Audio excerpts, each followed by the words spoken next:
9 महीने गर्भ में रखा, इसके बाद हमारा कितने वर्षों तक मलमूत्र फेंकती रही, अपने रक्त को दूध बनाकर हमें पिलाकर पोषण करती रही। उस मां का जब सेवा करने का अवसर आता है, अनाथ आश्रम भेजा। माना तो 10 लाख रुपया 100 लाख रुपया जमा कर देगा अनाथ आश्रम में, उनकी खूब सेवा होगी, लेकिन प्यार, अपना पुत्र अगर 2 रोटी लेकर के आए मुस्कुरा करके, मां कैसी हो, इससे बढ़कर के रुपया पैसा और सुविधा नहीं होती। प्यार कौन देगा? तुम बच्चे थे, तुम्हें अनाथ आश्रम में भेज जाती, जाकर के पैसा जमा कर देती, तेरा हालत क्या होता। आज जब मां की सेवा का अवसर आया, ये जवान लोग VIP बनते हैं। ये धर्म है, धर्म निश्चित अपना प्रभाव दिखाकर रहता है। तो अधर्म करोगे तो दंड मिले। सबसे पहली बात समझ लो, मां, जिसके मां हो और कोई देवी देवता पूजने की जरूरत नहीं, पूजो तो तुम्हारे भाग्य की बात है, लेकिन सबसे बड़ी देवी मां है, सबसे बड़ी पूजा मां है। अगर अपनी मां की सेवा कर ली तो भगवान को प्रसन्न कर लिया। मान जाओ हमारी बात, जहां तक हमारी आवाज पहुंचती हो, अगर तुम्हारी मां हो तो चूकना मत। मां का आशीर्वाद ले लो, विश्व ब्रह्मांड में कभी परास्त नहीं होगे। मां महामहिम गुरु है। हां, अगर आप वृंदावन वास करते हो, अपनी मां को पास रखो। जैसी भी परिस्थिति हो, उस परिस्थिति से अपनी मां की सेवा करो, अपने पिता की सेवा करो। संन्यास लेने पर वो पिता सन्यासी बालक के साष्टांग दंडवत करेगा, लेकिन वो बालक अपनी मां को साष्टांग दंडवत करेगा। ये बहुत बड़ी महिमा मां की है। पूज्य बाबा कह रहे हैं, इसलिए मां को इस मनुष्य लोक में प्रथम देवता, प्रथम गुरु मानना चाहिए। मातृदेवो भव हमारा वेद कहता है, और पितृदेवो भव। अपने माता पिता की जिसने सेवा नहीं की, आज्ञा नहीं मानी, मनमानी आचरण किए, वो कभी सफल नहीं हो सकता, किसी भी मार्ग में सफल नहीं हो सकता। पूरा जीवन रुपया कमा करके अपने बेटे को बाबूजी बनाना चाहो, बेटे ने जब बूढ़ा अवस्था आई, पानी देने की अवस्था आई, तो घर से निकाल दिया। माता पिता की आराधना करना ये भगवत भक्ति है। पुंडरीक जी महाराष्ट्र में अपने माता पिता को भगवान मान करके उन्हीं की 8 पैर सेवा में रहते। तो आज भी जो विट्ठल भगवान है, उन्हीं को दर्शन देने के लिए गए थे। एक ईंट डाल दी, उसी ईंट में खड़े हो गए ऐसे, आज भी खड़े हैं ऐसे। कहा जब माता पिता की सेवा पूर्ण हो जाएगी तब महाराज आपके दर्शन करेंगे। माता पिता भगवान का स्वरूप है। ये आज जो वातावरण बदल रहा है, बहुत गुस्सा लगती है जब देखने को मिलता है कि जवान बहू और बेटा मिलकर के बूढ़ी मां को मार रहे हैं। वो बेचारी उठ नहीं सकती, वो हिल नहीं सकती। अंतिम समय तक या तो जलोगे ऐसी जगह जहां बचाने वाला कोई नहीं होगा, या सड़ोगे। ऐसे अधर्म करने वाले को कभी कभी और हम कहते हैं उस मां से पूछ लो जिसको तुमने मारा है, उसी मां से पूछ लो कि बोलो इसको क्या दंड दें, तो यही कहेगी कि कभी मत दंड देना। वो पिटते हुए भी यही कहेगी कि तू सुरक्षित रहे, तू सुरक्षित रहे। एक मां को मारा तो दूसरे भाई ने रिपोर्ट कर दी, पुलिस आई, मां से पूछ रहे तुम्हें मारा? नहीं मारा नहीं, बातचीत हो रही थी, ऐसे धक्का लग गया। धक्का दिया? नहीं, हमारा धक्का उसको लग गया। छोटा लड़का कह रहा है कि इतना जोर से डंडों से मारा, इसके शरीर को देख लो कितने डंडे पड़े। चुप। मां का स्वरूप क्या होता है, समझो क्या स्वरूप होता है। पीट के अपमानित होके भी अपने बेटे को अपमानित और पीटने की इच्छा नहीं है। ऐसी वात्सल्यमयी मां को, ऐसे पिता को जो मेहनत करके कमाते अपने बच्चे का पोषण किया और वो जवान हुए, डंडों से मारते हैं घर के बाहर। अरे राधा राधा, ऐसे दृश्य देखने को मिलते हैं ना। ये खा खा करके सब जवान हुए हो और अब माता पिता की सेवा का अवसर आया तो मुंह चुराए घूमते हो। मुंह चुराने का समय नहीं है, अपने कर्ज उतारने का समय है, ऋण उतारने का समय है। अब माता पिता की सेवा कर लो, मातृ ऋण पितृ ऋण से उऋण हो जाओगे। हमने आपको कई बार सुनाया है, एक कश्यप नाम के ऋषि थे, महाभारत में है। तो तपस्या परायण थे, तो जिस वृक्ष के नीचे तपस्या कर रहे थे ऊपर बगुली बैठी हुई थी। बगुला जो टांग उठाकर ध्यानस्थ रहता है मछली के लिए, तो बीट ऊपर गिरा करके, और क्रोध भरी दृष्टि से देखा, तत्काल आग लग गई, बगुली भस्म होकर नीचे गिर गई। तप का प्रभाव होता है। अब उनको बड़ा गर्व हुआ कि नहीं, काफी हम सिद्ध हो चुके हैं, बगुली भस्म हो गई। उठे भिक्षा के लिए गए तो एक दरवाजे में जाके भिक्षाम देहि, एक बहू निकली। उसने कहा भगवान कुछ क्षण रुकिए, अभी बना करके लाए।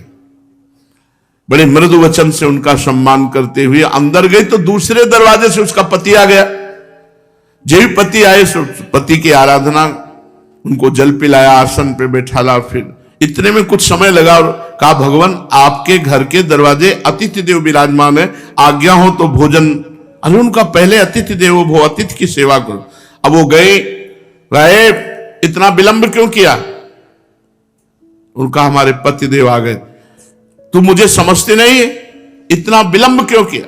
बोले महाराज जानती हूं उस वृक्ष की बगुली नहीं हूं कि तुम्हारी आंख टेढ़ी करने से भस्म हो जाऊंगी।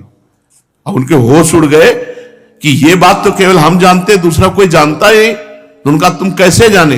बोले मैं अपने पति सेवा के प्रताप से पतिव्रता हूं, मुझे तीनों कालों का ज्ञान है, तुम्हें बिल्कुल ज्ञान नहीं। अभी तुम अज्ञानी हो, अपने को ऋषि भले समझते हो, कश्यप ऋषि नाम था उनका।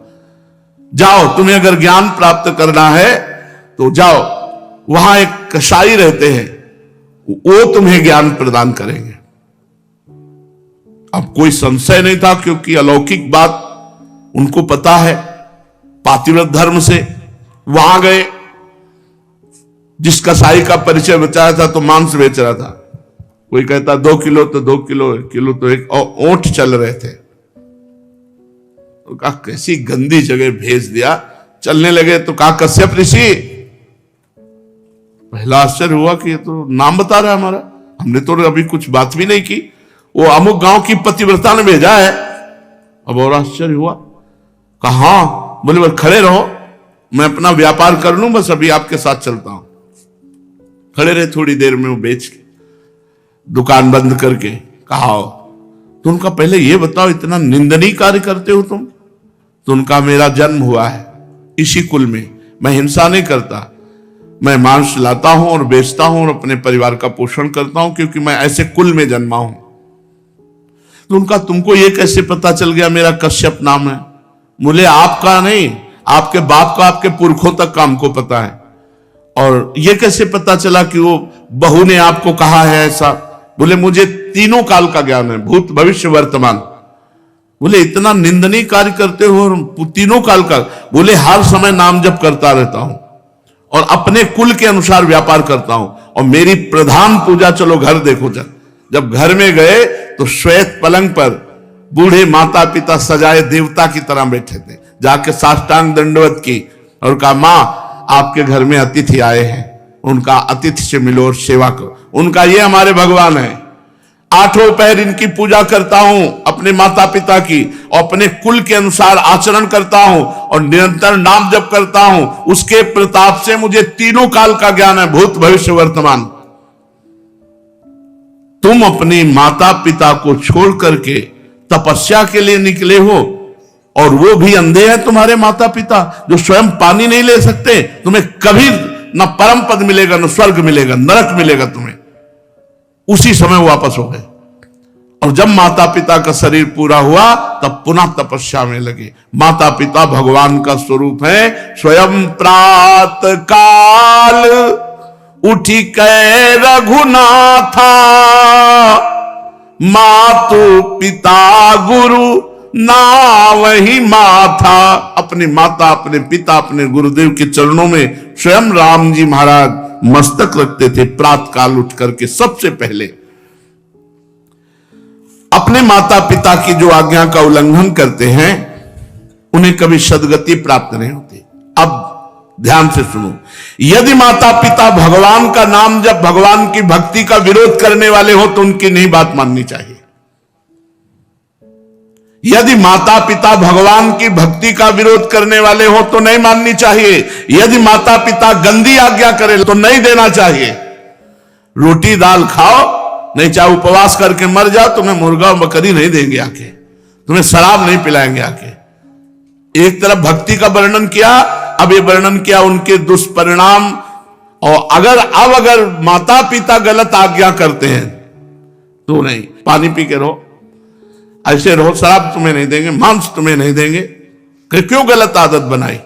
जो धर्म विरुद्ध है वो हम तुम्हें लाके नहीं दे सकते। यदि माता पिता भक्ति विरोधी हो तो उनकी बात नहीं माननी चाहिए। सेवा करने की बात नहीं कह रहे, सेवा करो, बात मत मानो। यदि भक्ति विरोधी है तो बात मत मानो। यदि वो भक्ति विरोधी आदेश करते हैं, मांस भक्षण, मदिरा पान या कोई गलत आचरण का, बिल्कुल आदेश मत मानो, बिल्कुल अमंगल नहीं होगा। तजो पिता प्रहलाद विभीषण बंधु भरत महतारी, गुरुबल तजो कंत ब्रज बनितन भेमुद मंगलकारी, जाके प्रिय न राम वैदेही, तजिए ताहि कोटि बैरीशम, यद्यपि परम स्नेही। दूसरे का धन चोरी से, बेईमानी से, घूस से, छल कपट से कभी नहीं लेना चाहिए। नहीं, वो तुम्हारे परिवार की बुद्धि भ्रष्ट करके नष्ट कर देगा। इस बात को बैठा लो, वो एक ही बार वाला सब पूरा नष्ट कर देगा। तुम्हारे घर के बच्चों की बुद्धि भ्रष्ट, पत्नी की बुद्धि भ्रष्ट और तुम्हारी बुद्धि भ्रष्ट, रोगे बाद में बैठ के। कितने ऐसे उदाहरण हैं। एक बहुत बड़े ऑफिसर पद में थे, फार्म हाउस और क्या क्या, अकेला लड़का, नक्शा था, कई गाड़ियां, सब। अब लड़का धीरे धीरे डिप्रेशन में पहुंचा, अपने हाथ से अपना गला उड़ा दिया। अब बैठे पूरी जिंदगी भर रो, क्योंकि अब बुढ़ापा हो गया है, तो अब ये तो हो नहीं सकती कि संतान उत्पन्न हो जाए। अब केवल सोचो कि तुमने क्या क्या किया। अब जीवन भर वही फार्म हाउस और महल और गाड़ियां देख देख के रो कि इनका अधिकारी कोई नहीं है। धर्म से चलो, साइकिल से चलोगे तो भी उन्नति को प्राप्त होगे, आनंदित रहोगे। मान लो हमारी बात। अधर्म का पैसा दूसरे को, निर्दोष को दंड दिया और दोषी को मुक्त कर दिया रुपए के बल से, तो वो सरकारी, आखिरी सरकार जहां किसी की घूस नहीं चलती, वो जब न्याय करेगा तो ऐसी जगह फंसोगे, पूछो मत। एक बड़ा बलवान ऊपर चढ़ा छत पे, और बहुत बड़ा सरोवर था, और जहां उसको कूदना था वहीं नीचे छत बनी हुई थी सीमेंट की, ऊपर पानी था। अब उसको समझा कि पानी ऊपर से कूदा, ऐसे ककड़ी की तरह फट गया। यह है ऊपर वाले का न्याय। किसी और को फाड़ने की जरूरत नहीं पड़ेगी। बुरी दशा आने के पहले बुद्धि बदली जाती है, वहीं गिरोगे, ऐसी जगह फिसलोगे, ऐसी जगह फंसोगे जहां निकलने के चांस नहीं रहेंगे। अवश्य में भोक्तव्यम कृतम कर्म शुभाशुभम। धन दिमाग में भरे हुए हो, अगर धर्म से धन कमाओगे तो माना कि आप बहुत गरीबी से चल सकते हो, लेकिन आपके पुत्र, आपका परिवार सुसज्जित तेजोमय होगा। और अधर्म कमाओगे तो यही सब बाधाएं ऐसी आएंगी जो जिंदगी भर केवल सड़ते रहोगे, दिमाग तुम्हारा सड़ा हुआ होगा। कोई उत्तम विचार, कोई आनंद, कोई चिंता शोक का नाश करने वाला विवेक आपको प्राप्त नहीं होगा। इसलिए अधर्म का धन, निर्दोष को दंड, दोषी को छोड़ देना, इसीलिए बहुत बच के अपने जीवन को चलाओ। केवल धन ही और जीना ही काफी नहीं है, मरना भी है आगे, और मर के फिर जाना है दरबार में सरकार की, और उसका हिसाब होना है। यही केवल हिसाब नहीं होता है, यहां तो नॉर्मल हिसाब है। एक एक सेकंड का हिसाब सेकंड के कम हिस्से में हो जाएगा। चित्रगुप्त तुम्हारे मन में बैठे हैं। ये चित्रगुप्त वो है जो तुम्हारे मन रूपी सीसी कैमरे में पूरे अनेक जन्मों की सीन सहित सब बातें भरी है। उसी को तो नाम जप मंत्र जप से डिलीट कर आ जाता है। जब नाम जप मंत्र जप करते तो सामने छा जाता है। इसलिए भाई, अधर्म के धन से बचो, क्योंकि ये बुद्धि भ्रष्ट कर देता, परिवार को नष्ट कर देता है। ये बात अपने दिमाग में बैठा लो। अधर्म से दूसरों का धन लेने वालों, छल कपट करने वालों, ये बात को समझ लो। चाहे जिस पद प्रतिष्ठा पे हो, वो धन तुम्हारे लिए नाश का कारण बनेगा। मान लो ये बात, मान लो, प्रार्थना मान लो, नहीं आगे परिणाम देख लेना। कोई नहीं देख रहा, लेकिन तुम तो देख रहे हो। तुम देख रहे हो, कोई गवाही नहीं, लेकिन तुम गवाही हो। यहां जैसे वो जो जिससे गुप्त बात पूछनी होती, उसको वो दवा ववा दे करके वो मशीन में डाला जाता है कि वो वही बोलेगा जो सत्य है। नहीं, वो हमें ये नारकोटिक, हाँ जो भी ऐसे, वहां नारकोटिक की जरूरत नहीं, वहां बोलोगे ही सत्य और तुम्हें बोलने का अवसर ही नहीं मिलेगा। केवल यस यस, एक सेकंड के हिसाब में अनंत जन्मों का हिसाब करने की सामर्थ्य रहती। तुम्हारे सामने शील चल रही, तुम स्वीकृति देते चले जा रहे हो, बस ये चल सुअर बन, गधा बन, अब गए सुअरी की कोख में, अब भोगो। अवश्य में भोक्तव्यम कृतम कर्म शुभाशुभम। भाई सावधान, ये कर्म भूमि है, जो कर्म करोगे तुम्हें भोगना। हम खुल के इसलिए कहते हैं कि तुम्हारे दिमाग में पहुंच जाए, तुम्हारे दिमाग में समझ में आ जाए। और ये मत सोचना कि दान दे देंगे तो हम पवित्र हो जाएंगे, डबल पाप लगेगा। अगर भजन करने वालों को अधर्म का धन दान किया तो उनकी बुद्धि भ्रष्ट हुई, उनका भजन मारा गया और नरक जाओगे। अधर्म से कभी भी धर्म की पूर्ति हो ही नहीं सकती। फिर बिल्कुल पक्की बात समझ लेना, ये मत सोचना कि बेईमानी करके हराम के जितने मनावे कमाओ, उसके बाद थोड़े बाबा जी को दे दिए तो हम चक्का आनंद लेंगे। बाबा जी को अगर आप दोगे तो उनकी भी बुद्धि भजन से विपरीत जाएगी, उसका भी पाप तुमको लगेगा। इसलिए बहुत राधा बाबा कहते थे कि ईमानदारी का पैसा यहां देना हमें। जैसे कभी किसी को कोई भागवत सुना को तो बोले हम तुम्हें दक्षिणा देना चाहते तो एक घास काटने वाला है, बोले बाबा पक्की ईमानदारी का, हम रोज घास काटते उसी का मिलता है, लो बाबा बोले लाओ। एक संत को देखा जो पैर का रिक्शा जब चलते थे तो उसी ऐसे खड़े हो जाते, ला रहे, बोले बाबा हम गरीब आदमी, बोले ला, तो 50 पैसा दे देता या 1 रुपया, वही बस ले, कि वो पसीना चुआ रहा है, मेहनत कर रहा है, वो 50 पैसा 1 रुपया दे। आजकल प्रायः लोग शॉर्टकट से धनी बनना चाहते हैं। कितनी जन आत्महत्या कर रहे हैं। मोबाइल में वो एडवर्टाइज भी आती है, अब नए नए लड़के और जितने सब हैं करोड़पति बनने के लिए रुपया लगाए चले, माता पिता की पर्स खाली करके वो मोबाइल में वो जुआ गेम ले परेशान है। अनंत ब्रह्मांडों का स्वामी अपने आप को दांव में लगा दो, वो अपने आप को दे देंगे, वो अपने आप को दे देंगे तो अनंत ब्रह्मांड तुम्हारा। तभी कहते हैं बिना दस्तखत के जब जो जरूरत होती है, मांगना नहीं है किसी भी तरह का। आप सत्संग सब सुन रहे हैं, किसी भी तरह का यहां कोई फ्रॉड आपको नजर आता हो कि ऐसे तो कहते हैं कि मैं लेता नहीं हूं, पीछे बैग में ले जाते हैं, लेता कोई खड़ा होकर बता दे, आप दे दोगे हाथ उठा करके। ऐसे किए तो भिक्षुक हैं, बाबा जी हैं। ये बिजली का बिल हमारे घर में बिजली नहीं पैदा होती, इसकी भी फीस लगती है। इसका अगर आप दे देते हो तो आराम से बैठे हो, चल रहा है, और जब कट जाएगा तो दीपक जला के सत्संग करेंगे, माइक हटा के करेंगे। आ जाता है तो दाल रोटी हो जाती है, ज्यादा आ जाता है तो सब्जी भी बन जाती है। आ गया तो जो जैसी व्यवस्था भगवान कर दिए उससे कोई ये नहीं कह सकता कि मेरे से मांगा गया। और भगवान की कृपा से सब कुछ चल रहा है। हमारा अगर जीवन भगवान में अर्पित है तो जिन्होंने अनंत ब्रह्मांड बनाया वो हमारी व्यवस्था नहीं करेंगे क्या यार? तुम्हारे द्वारा व्यवस्था चलेगी।